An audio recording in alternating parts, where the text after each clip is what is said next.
So I have not watched a movie in like a new to me movie in so long that I don't remember the last time I watched a new to me movie. Um, in March, I only watched two movies that I've never seen before. I did a lot of rewatching because, as if you remember, I got a job at Turner Classic Movies, and I literally moved across the country from California, which is on the Pacific Coast, all the way to Georgia here on the East Coast. I'm now 3 hours in the future from where I used to be. It's very strange. So I spent a lot of time packing and getting rid of stuff and then moving, driving, and then unpacking and trying to find a place and moving into a place and all kinds of stuff. And I just didn't have the brain capacity to watch movies. It was tough.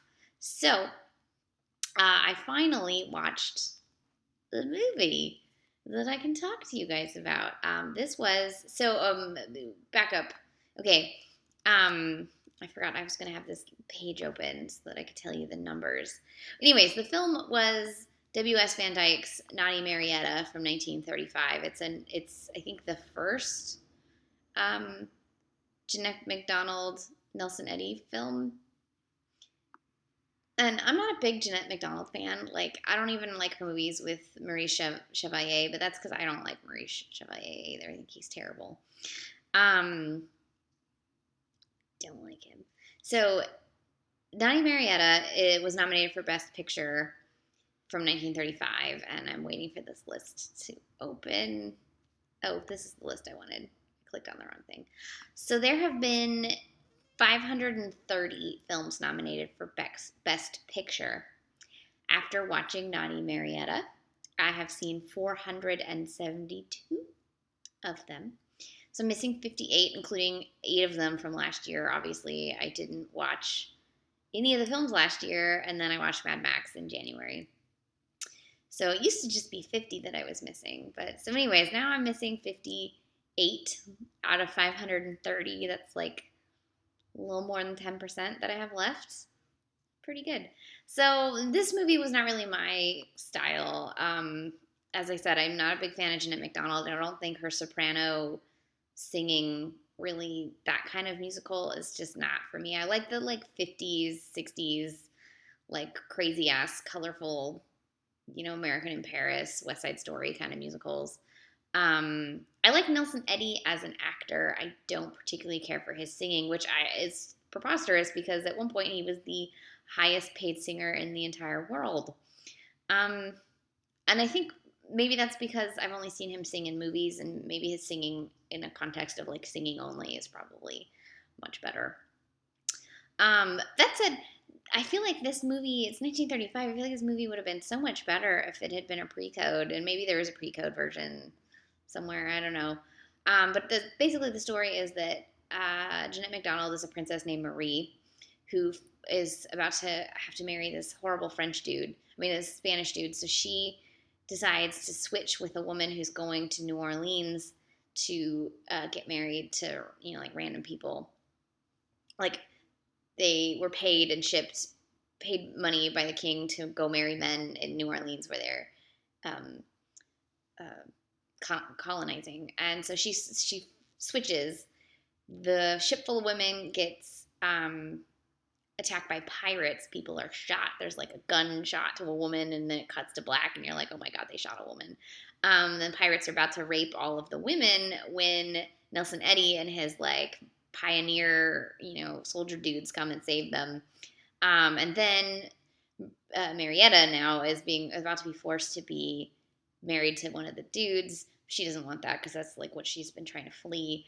And so she pretends that she has a naughty past, like either she was a prostitute or she's had a fallen, she's been tempted by the fruit of another, that kind of stuff.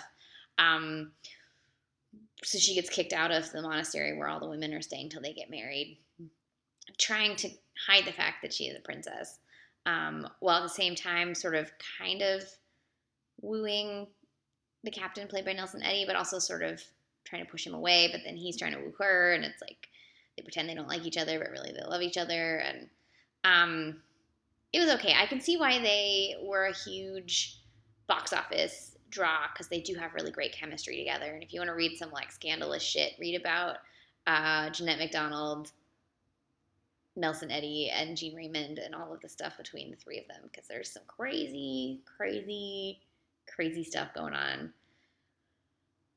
I'm yawning. Okay. But what I really wanted to talk about was Elsa Lanchester. Elsa Lanchester's amazing. She can do no wrong, and she is the best thing in everything that she's in. And she steals it. She's in like 2 scenes, I don't know, and she steals every scene. She's so great.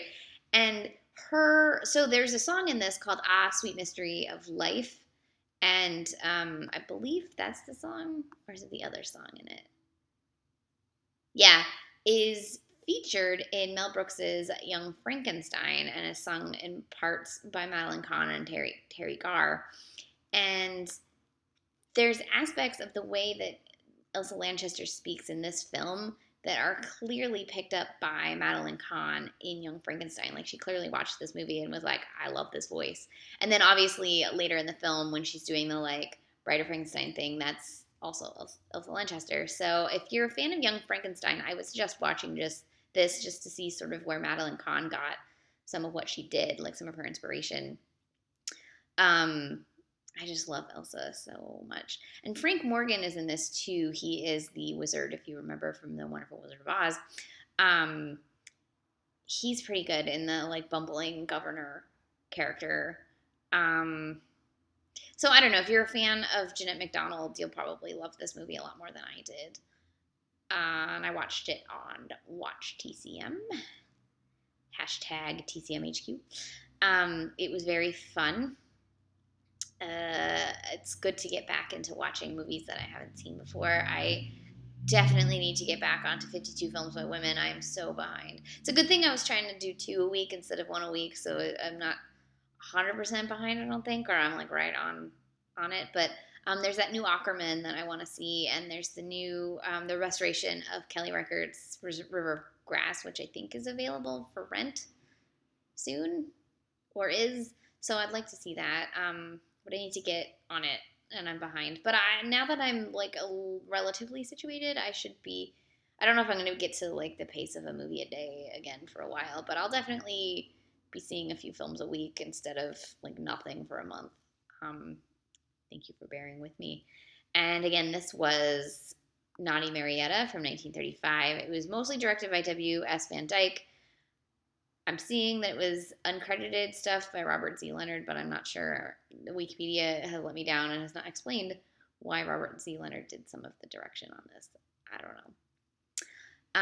know. Yes, so that was 1935's Naughty Marietta.